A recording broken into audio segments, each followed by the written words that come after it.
नमस्कार, मैं हूं संजय शर्मा। आप देख रहे हैं 4 PM news network. Rahul Gandhi एक दायरे में रहते हैं, बहुत तीखा नहीं बोलते हैं, हालाँकि सारी बात कह देते हैं। अंबानी अडानी कैसे र रईस हो रहे हैं, आम आदमी के कैसी जेब खाली हो रही है, हरियाणा चुनाव में डिटेल में बता रहे हैं। देखिए, प्रियंका गांधी ने तो क्रांति कर दी है। प्रियंका गांधी ने जो तेवरों के साथ हरियाणा में एंट्री करी है, उसने बीजेपी की हवा निकाल दी है। विनेश फोगाट के कार्यक्रम में प्रियंका गांधी का भाषण सुनने लायक था। विनेश फोगाट ने भी कहा कि अगर मैं ओलंपिक खेल पाई तो केवल प्रियंका गांधी की वजह से। और हरियाणा की राजनीति में जो कुछ हो रहा है वो बीजेपी की नींद उड़ाने वाला है। प्रधानमंत्री को समझ आ गया कि कश्मीर हरियाणा हाथ से निकल सकता है। महाराष्ट्र की हालत खराब है। अगर कश्मीर और हरियाणा के नतीजे बीजेपी के खिलाफ आए तो महाराष्ट्र और झारखंड में वैसे भी बैंड बच जाएगी। इसीलिए प्रधानमंत्री भाग भाग के झारखंड पहुंच रहे हैं कि स्कोर 3-0 ही हो जाए, 3-1 हो जाए, ये ज्यादा बेहतर है। 4-0 और 3-1 हो जाए तो ज्यादा बेहतर है। अभय दुबे जी से राजनीति के इन तमाम पहलुओं पर हमने बातचीत की। बहुत शानदार बातचीत है। आपसे अनुरोध है कि पूरा सुनिएगा और अपनी राय से अवगत कराइएगा। चैनल को सब्सक्राइब और ज्वाइन करना ना भूलें। चलते हैं अभय दुबे जी के पास। 4 PM न्यूज नेटवर्क में स्वागत है अभय दुबे जी आपका। देश इस समय राष्ट्रपिता महात्मा गांधी को याद कर रहा था, और देश ही नहीं बल्कि मैं कहूंगा पूरी दुनिया याद कर रही थी। दुनिया जिस तरह से युद्ध के एक नए क्षेत्र में जा रही है, लोग डर रहे हैं कहीं ये तीसरे विश्व युद्ध की आहट तो नहीं है। उसमें पूरी दुनिया कह रही है कि इस समय राष्ट्रपिता महात्मा गांधी के संदेशों की आज पूरी दुनिया को जरूरत है। उनके अहिंसा के पाठ को पूरी दुनिया को जरूरत है।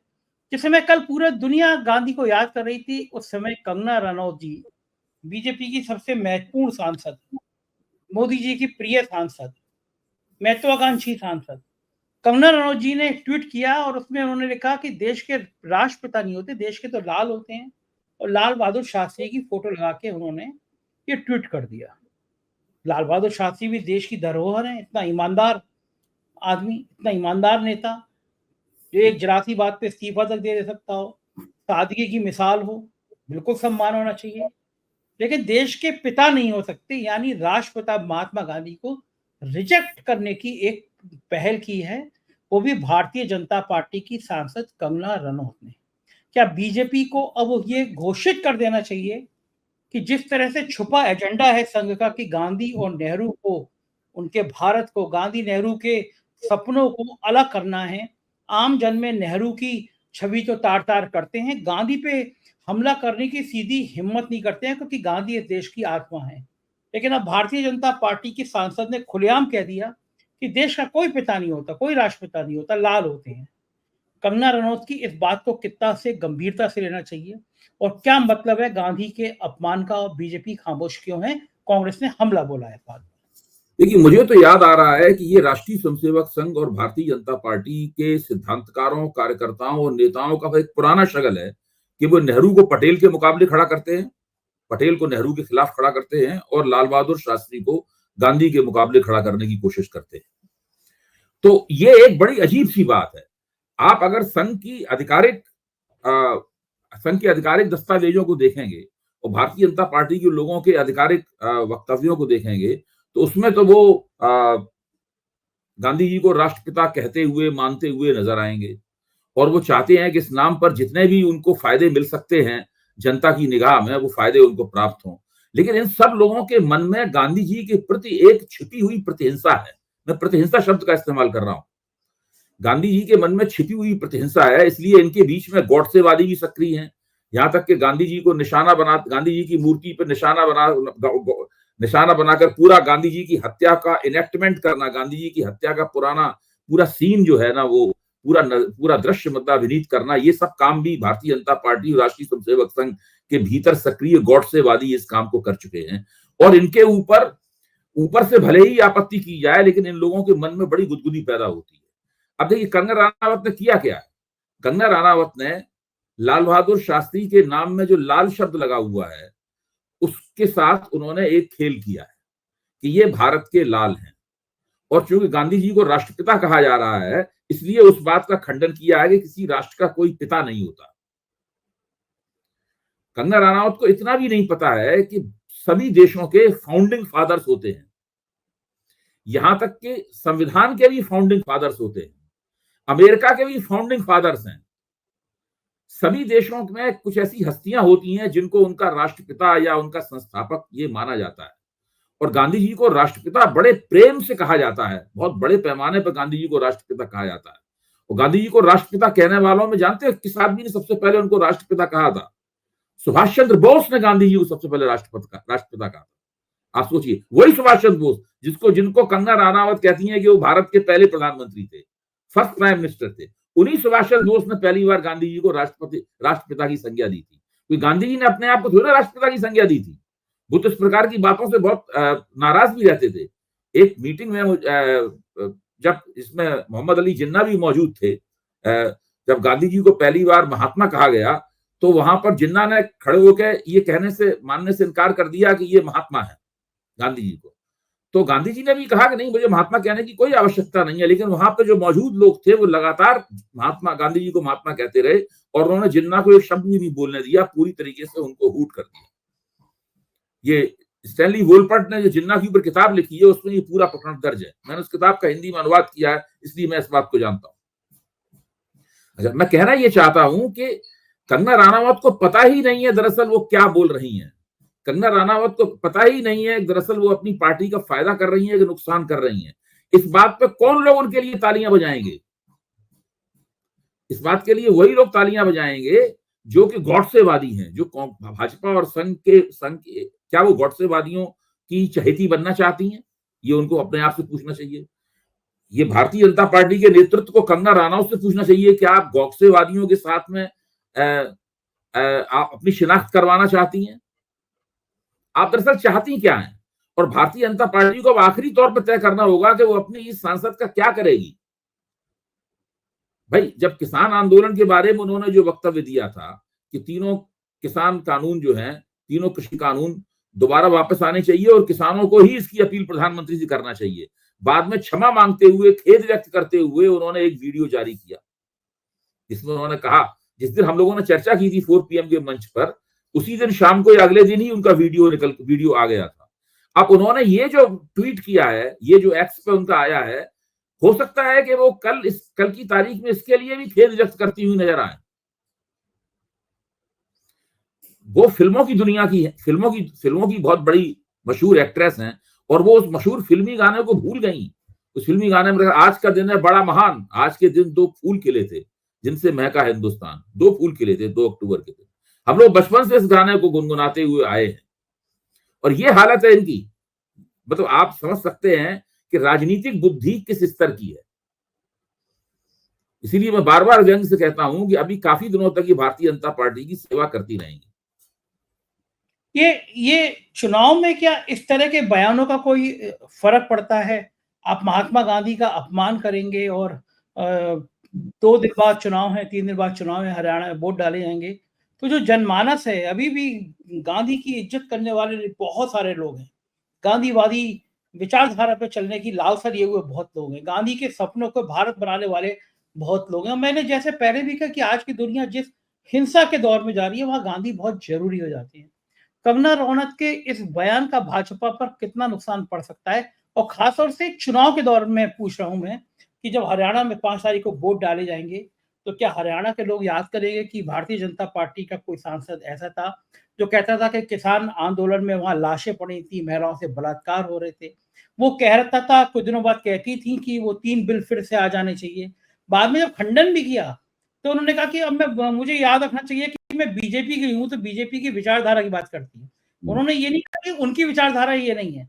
उन्होंने ये कभी नहीं कहा कि मेरा मन भी बदल गया कि मैं नहीं चाहती वो बिल आए, यानी मन में तो आपके है कि वो किसानों के बिल आ जाएं। तो ये सारी बातें कितना असर डाल सकती हैं हरियाणा के चुनाव में, जब 2 दिन बचे हैं वोटिंग के लिए? देखिए, हरियाणा के चुनाव का तो फैसला हो ही चुका है और हम लोग उसकी चर्चा भी कर चुके हैं, लेकिन इन चीजों से, खासतौर से जो किसान आंदोलन के ऊपर उन्होंने जो अपना 2 बयान उन्होंने दिए थे, उससे भारतीय जनता पार्टी को हरियाणा के चुनाव में थोड़ा बहुत नहीं, बहुत नुकसान हुआ है। और जहां तक गांधी जी के ऊपर उन्होंने ये जो ओछी टिप्पणी की है, इस ओछी टिप्पणी से जो सार्वजनिक जीवन में सक्रिय लोग हैं, उनके मन में कंगना रनावत और भारतीय जनता पार्टी की छवि को नुकसान हुआ। मैं ये नहीं कह रहा हूं उससे वोट कम या ज्यादा होंगे। किसान आंदोलन वाले चुनाव बयान से तो वोट और कम ज्यादा भी हुए होंगे, इस पे उनको नुकसान हुआ है।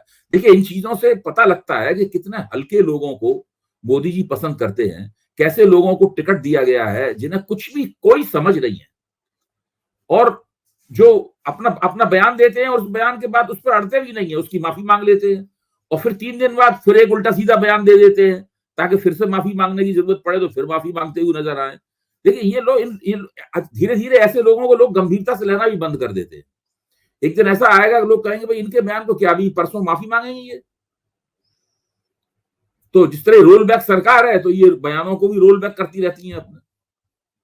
देखिए, बहुत नाराज हैं लोग, मतलब रिएक्ट कर रहे हैं। बीजेपी के अंदर के कुछ नेता हैं, मुझसे नाम लेना उचित नहीं है, व्यक्तिगत बातचीत पे कह रहे हैं कि पता नहीं मोदी जी लगाम क्यों नहीं लगा पा रहे हैं, ये तो बट्टा बढ़ा दे रही है पार्टी का। अगर ऐसी बयान महाराष्ट्र के चुनाव के समय भी इन्होंने 3-4 दे दिए तो बैंड ही बज जाएगी हमारी। तो लोग कंगना के इस महिमा मंडल से बीजेपी के अंदर भी ये बात उठ रही है कि आखिर मोदी जी इनकी जवान पर लगाम क्यों नहीं लगा रहे हैं, क्यों नहीं इनसे कह रहे हैं कि तुम्हें बोलना नहीं है। इनको होना ही चाहिए कि इनको भारतीय जनता पार्टी की तरफ से एक आधिकारिक रूप से कारण बताओ नोटिस दिया जाना चाहिए। तरीका क्या है? भारतीय जनता पार्टी चूंकि ये मोदी जी की चहेती हैं और मोदी जी के प्रभामंडल से जुड़े, प्रभामंडल की चमक से इनका चेहरा दपदपाता है, तो शायद उसी वजह से उनको टिकट वगैरह भी मिला होगा। तो इनको चाहिए कि भारतीय जनता पार्टी को इनके खिलाफ एक अनुशासन की कार्रवाई करनी चाहिए। इनको बाकायदा आधिकारिक रूप से कारण बताओ नोटिस दिया जाना चाहिए, जिसके अंदर इनके वो वक्तव्य, उन वक्तव्यों का जिक्र होना चाहिए कि इन वक्तव्यों को आपने क्यों दिया था, इसके बारे में आप कारण बताइए, वरना आपके खिलाफ अनुशासन की कार्रवाई की जाएगी। उसके बाद ये एक विस्तार से पत्र लिखेंगी संगठन को, जिसमें ये बताएंगे कि हमने ये वक्तव्य क्यों दिए और इन वक्तव्यों पे हम कायम हैं, या इन वक्तव्यों के लिए हमने खेद व्यक्त कर लिया है, अपने आप में संशोधन कर लिया है। जब तक लिखत पढ़त में ये बातचीत नहीं होगी और वो बातचीत मीडिया के जरिए प्रोसेस नहीं होगी, तब तक इनकी समझ में नहीं आएगा ये जो कह रही हैं। दरअसल इनको चाहिए कि ये अपना मुंह बंद रखें, ये बोलना चालना, ये सब फिल्मों के बारे में बात करें।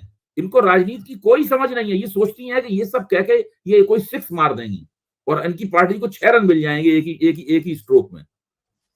जबकि दिक्कत की बात यह है कि बार बार अपनी पार्टी को क्लीन बोल्ड करवा रही हैं। ये इनकी नहीं समझ में आ रहा है कि कैसे राजनीति करें। अगर आपको नहीं समझ में आता है तो आप चुप रहिए। अगर आप चुप रहेंगी तो उसको आपकी बुद्धिमानी माना जाएगा। शेक्सपियर ने कहा भी है अपने नाटक मर्चेंट ऑफ वेनिस में कि जो क्लाउन होता है, यानी जो विदूषक होता है, वो जो मर्चेंट ऑफ वेनिस का जो विदूषक है वो कहता है कि मैं चुप रहूंगा क्योंकि मेरी चुप्पी जो है मेरी बुद्धिमानी का सबूत मानी जाएगी। तो इनको चुप रहना चाहिए, मेरा कहना ये है। बात बिल्कुल सही है। अब हरियाणा पे चलते हैं। हरियाणा के चुनाव में प्रियंका गांधी विनेश फोगाट के समर्थन में रैली करने पहुंची और वो शानदार, वो जबरदस्त भीड़ थी। प्रियंका गांधी के तेवर बहुत तीखे थे। मैं बातचीत का सिलसिला आपसे आगे बढ़ाऊं, जरा प्रियंका गांधी का 2 मिनट का भाषण सुनते हैं, फिर आपसे बात करते हैं। आपको मालूम होगा हरियाणा में 30 पेपर लीक हुए हैं, 30। और इसमें क्या होता है, आप पेपर देते हो, पेपर लीक होता है, आपकी भर्ती नहीं होती। आप सोचते हो चलो मैंने पेपर दे दिया, आज नहीं तो कल भर्ती तो होनी है, कहीं और एप्लीकेशन नहीं देते हो। समय गुजरता रहता है, महीने गुजरते हैं, साल गुजरते हैं, आपकी भर्ती नहीं होती, आपको रोजगार नहीं मिलता। रोजगार नहीं मिलता तो नौजवान क्या करता है, भटकता है। आज अगर हरियाणा में ड्रग्स की समस्या है, चिट्टे की समस्या है, तो किस लिए है? क्योंकि बेरोजगारी इतनी हो गई है। और ड्रग्स की माफियाओं को संरक्षण देने वाले कौन हैं? भाजपा की सरकार देती है। आपको बेरोजगार बनाने वाले कौन हैं? भाजपा के नेता हैं जो स्कैम पे स्कैम पे स्कैम कर रहे हैं। पूरी लिस्ट है स्कैमों की, जहां आप देखें वहां पे घूस या स्कैम। और आपके लिए कैसी स्कीम लाते हैं मोदी जी और उनके नेता? अग्निवीर जैसी स्कीम कि जाओ शहीद हो जाओ देश के लिए, सरहद पे जाओ, लेकिन अगर शहीद हो जाओगे तो तुम्हारे माँ बाप को पेंशन नहीं मिलेगा, तुम्हें शहीद का दर्जा नहीं मिलेगा। 4 सालों के लिए जाके घर वापस आ जाओ, 4 साल के बाद फिर से बेरोजगार बन जाओ। ये तोहफा मिल रहा है आपको अपनी वफादारी के लिए और इस बात के लिए कि आपने अपने बेटों को शहीद किया इस देश के लिए। सुना आपने अभय दुबे जी कितनी तेवर में थी प्रियंका गांधी और कह रही थी कि ये हाल है इस समय हरियाणा का, ड्रग्स की खपत बढ़ गई है, बीजेपी के लोग ड्रग्स को संरक्षण दे रहे हैं, नौजवान हताश हैं। प्रियंका गांधी के जो तेवर हैं, विनेश फोगाट ने कहा भी अगर प्रियंका गांधी नहीं होती तो मैं ओलंपिक खेलने नहीं जा पाती। प्रियंका गांधी का बहुत बड़ा रोल है। जो राहुल गांधी ने कल बयान दिया कि मैंने शेरों को, कांग्रेस के शेरों को एक साथ कब शेर आ गए, तो बीजेपी की जो धार थी वो राहुल गांधी ने, प्रियंका गांधी ने क्या हरियाणा में किस हद तक कुंद कर दी। इन दोनों भाई बहन की जोड़ी को आप क्या मानते हैं, हरियाणा में कितना बड़ा गेम चेंजर ये दोनों भाई बहन होगा, क्योंकि कहीं कांग्रेस में फूट नहीं पड़ने थी इन लोगों ने। देखिए, राहुल गांधी और प्रियंका गांधी की जो भूमिका है, अभी इस भूमिका के राजनीतिक उपयोग का आकलन अभी बाकी है। अभी किसी ने व्यवस्थित रूप से इस भूमिका का आकलन नहीं किया है। मैं मोटे तौर पर इन बातों के बारे में सोचता हूं और मैं ये मानता हूं कि प्रियंका गांधी की भूमिका, राहुल गांधी की भूमिका तो यह है कि वो कांग्रेस को उन्होंने राष्ट्रीय मंच पर एक बार फिर स्थापित कर दिया है और उनकी अपनी ब्रांडिंग भी हो रही है राहुल गांधी की, और कांग्रेस की ब्रांडिंग भी हो रही है उसके साथ में। खास बात यह है कि दोनों की ब्रांडिंग अलग अलग है, लेकिन दोनों की ब्रांडिंग एक दूसरे को मजबूत कर रही है। इस बात को मैं पहले भी कह चुका हूं। प्रियंका गांधी की भूमिका यह है कि भले ही उनके पास कोई सुपरिभाषित किस्म का दायित्व ना हो, लेकिन वो सारे देश में घूम घूम कर कार्यकर्ताओं को ऊर्जस्वित करती हैं, कार्यकर्ताओं के अंदर विचारोत्तेजना पैदा करती हैं, उनके अंदर जोश भरती हैं और कार्यकर्ताओं के साथ में उनका तादाद में अच्छा है, ये हम लोग पहले से जानते हैं। और सबसे बेहतर मुझे उनकी भूमिका लगी थी जो उन्होंने किशोरी लाल शर्मा के अमेठी चुनाव में निभाई थी। उसको आपको भी याद होगा संजय जी कि प्रियंका गांधी ने कितनी जबरदस्त भूमिका निभाई थी उसमें। जो स्मृति ईरानी की पराजय हुई है उसमें प्रियंका गांधी की बहुत प्रभावशाली और उल्लेखनीय भूमिका रही है। तो अभी राहुल गांधी की भूमिका तो स्पष्ट हो गई है, अभी उसमें निखार आएगा, लेकिन साथ में प्रियंका गांधी की भूमिका अभी सुपरिभाषित भी होगी और उसमें बड़े पैमाने पर देश में निखार भी आएगा। मुझे लगता है कि जब इसकी योजना है कि वायनाड से जब वो चुनाव लड़के दोबारा सांसद हो जाएंगी, वो भाई बहन दोनों ही संसद में पहुंच जाएंगे, उसके बाद में कांग्रेस का जो लोकसभा के अंदर भारतीय जनता पार्टी और नरेंद्र मोदी के ऊपर जो हमला होगा, आप देखिएगा कि उस हमले के अंदर एक नई धार पैदा हो जाएगी प्रियंका गांधी के वहां से, क्योंकि प्रियंका गांधी एक बहुत ही बेहतरीन वक्ता है।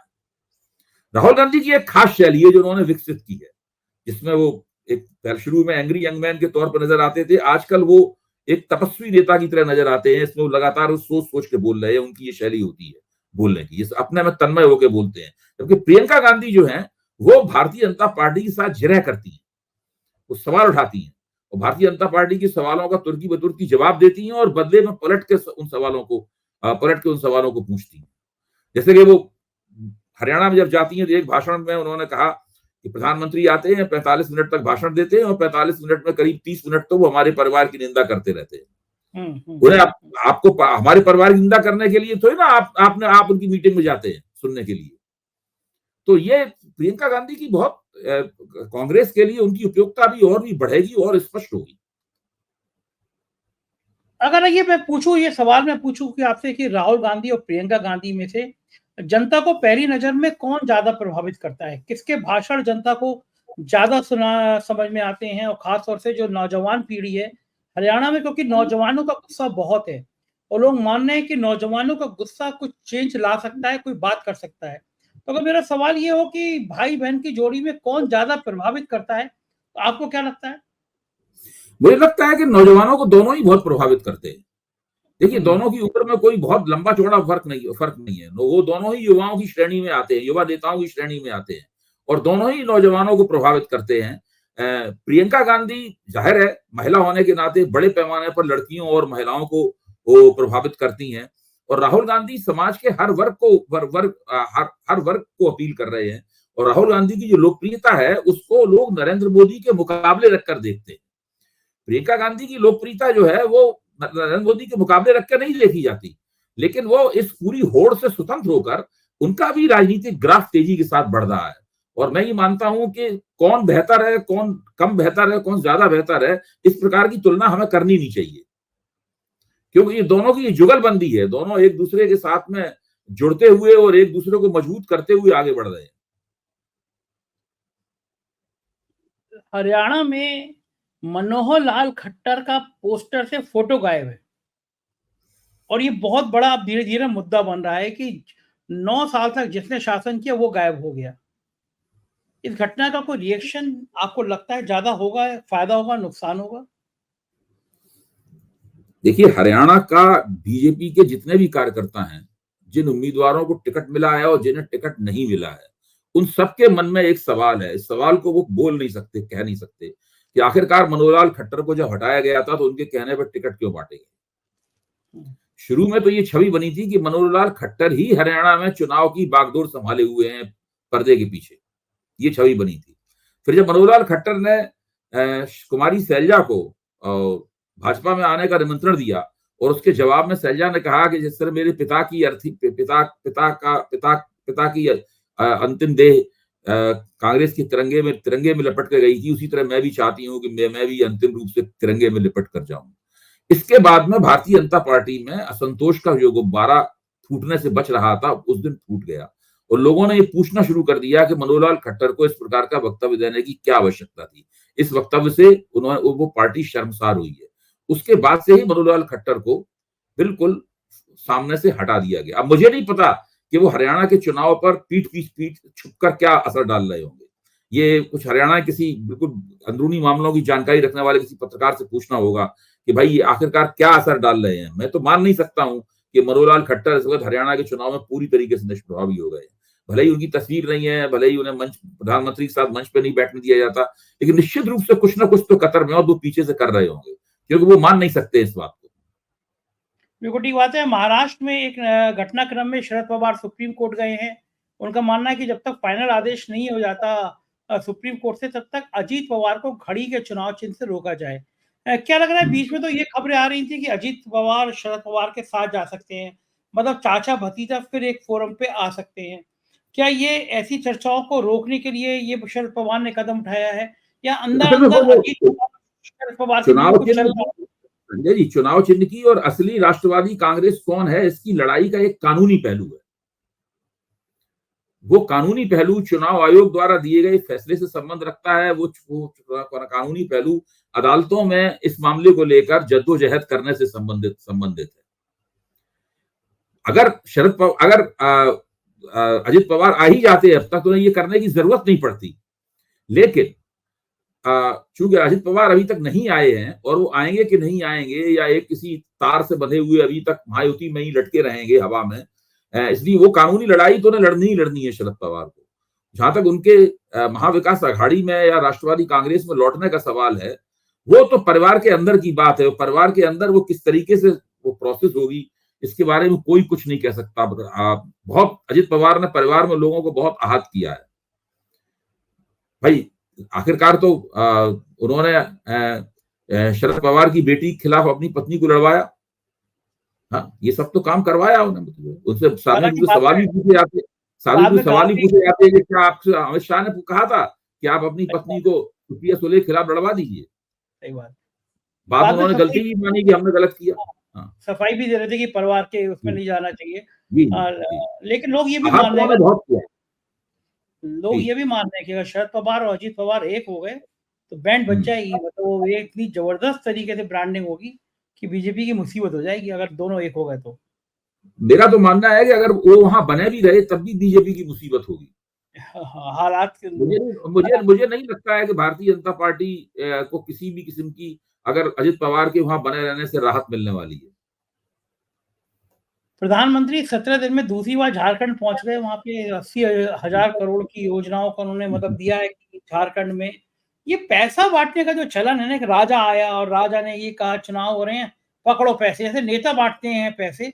हालांकि जो पैकेज दिए जाते हैं चुनाव से पहले, बिहार के लोग आज तक याद करते हैं, आते नहीं है। वो चुनाव की घोषणा होती है तो नितिन गडकरी ने भी कह दिया कि सरकार विश्वकन्या होती है, इसके पास मत जाओ, इसका भरोसा मत करो, जितना पास जाओगे उतना डुबो देगी। तो अब तो सीधा सीधा नितिन गडकरी ने बता दिया कि ये सरकार पे भरोसा नहीं करना चाहिए। और इस बीच में प्रधानमंत्री झारखंड में जितनी मेहनत कर रहे हैं, क्या माना जाए कि प्रधानमंत्री को भी लग रहा होगा कि नहीं स्कोर 3 जो आप जो कहते हैं कि 3-0 चल रहा है, कहीं 4-0 हो गया तो मेरा झोला तो उड़ जाएगा, तो झोला बचाने के लिए कम से कम झारखंड तो बच जाए। भारतीय जनता पार्टी के अंदर और बाहर कुछ रणनीतिकारों का मानना है कि झारखंड का चुनाव एक ऐसा चुनाव है जहां भारतीय जनता पार्टी और झारखंड मुक्ति मोर्चे के बीच में तकरीबन बराबर की टक्कर है। मतलब हरियाणा की तरह मामला एक तरफा नहीं है, जम्मू कश्मीर की तरह जिस तरह से जम्मू कश्मीर में लगता है कि भाजपा के यहाँ से चुनाव निकल गया, हरियाणा में भी चुनाव निकल गया, लेकिन झारखंड में इन लोगों को कुछ उम्मीद है, इसलिए ये झारखंड बार बार जा रहे हैं। मैंने पिछले एक कार्यक्रम में आपसे अपील की थी कि आप एक ट्रैकर चलाइए, उस ट्रैकर में ये हो कि भाई इन्होंने कहां कितनी योजनाओं का ऐलान किया, और उस ट्रैकर के शुरू में वो क्लिप होना चाहिए। इसमें बिहार के एक मीटिंग में नरेंद्र मोदी कह रहे हैं कितने रुपए दे दूं, 200 करोड़ दे दूं, 300 करोड़ दे दूं, 500 करोड़ दे दूं, 1000 करोड़ दे दूं। वो एक क्लिप है ना इनका, वो क्लिप आसानी से मिल जाएगा, वो वाला क्लिप चलाइए और उसके बाद में इनका ट्रैकर चलाइए कि इन्होंने पिछले 10 साल में इतनी जगहों पर इतने 1000 करोड़ रुपए की योजनाओं का ऐलान किया है और वास्तव में उन योजनाओं का क्या हुआ। तो ये इससे इनकी बड़ी पोल खुलेगी इन लोगों की। और नेता लोग जो झूठ लगातार बोलने के आदी हो जाते हैं ना, जब उनके इस तरीके से उनका ऑडिट होने लगे, उनके बयानों की जांच पड़ताल होने लगे, तब उनको बहुत मुश्किल आती है। नरेंद्र मोदी भी इस मुश्किल में बुरी तरीके से फंसेंगे। बिल्कुल ठीक बात है कि ये जो हालात है चुनाव से पहले, वैसे तो कहते हैं कि रेवड़ी बांटते हैं, विपक्ष के नेताओं पे हमला करते हैं, रेवड़ी बांटते हैं, और खुद ये अगर चुनाव की रेवड़ी नहीं है अभय जी, तो और क्या चीज है, ये रेवड़ी तो है। देखिए, हम लोग कुछ भी कहते रहे, आप क्या समझते हैं हम लोग कहते हैं उनके ऊपर असर होता है? जब बहुमत खोने का उस व्यक्ति के ऊपर असर नहीं हुआ, इतने विधानसभाओं के चुनाव हार चुके हैं, उनके ऊपर असर नहीं हुआ। जब सी वोटर ने अपना मुख्यमंत्रियों पर ट्रैकर चलाया था और उसमें पता लगा था कि सबसे ज्यादा घटिया मुख्यमंत्री मनोहर लाल खट्टर हैं, और या योगी आदित्यनाथ भी घटिया मुख्यमंत्रियों की लाइन में आते थे, तब दोबारा फिर उन्होंने मोदी खट्टर साहब को भी दोबारा मौका मिल गया मुख्यमंत्री बनने का, और योगी आदित्यनाथ को भी दोबारा मौका मिल गया मुख्यमंत्री बनने का। कोई कुछ भी कहता रहे, कोई एजेंसी कुछ भी कहता रहा है, कोई भी विश्लेषक कुछ कहता रहा है, उनके ऊपर कोई असर नहीं पड़ता। बिल्कुल ठीक बात है, राजनीति का शायद यही रूप होता है। बहुत बहुत शुक्रिया अभय जी, आपने हमें इतना कीमती समय दिया। तो ये थे अभय दुबे जी, और मुझको यकीन है आपको ये बातचीत पसंद आई होगी। अपनी राय से अवगत कराइएगा। शुक्रिया, थैंक यू।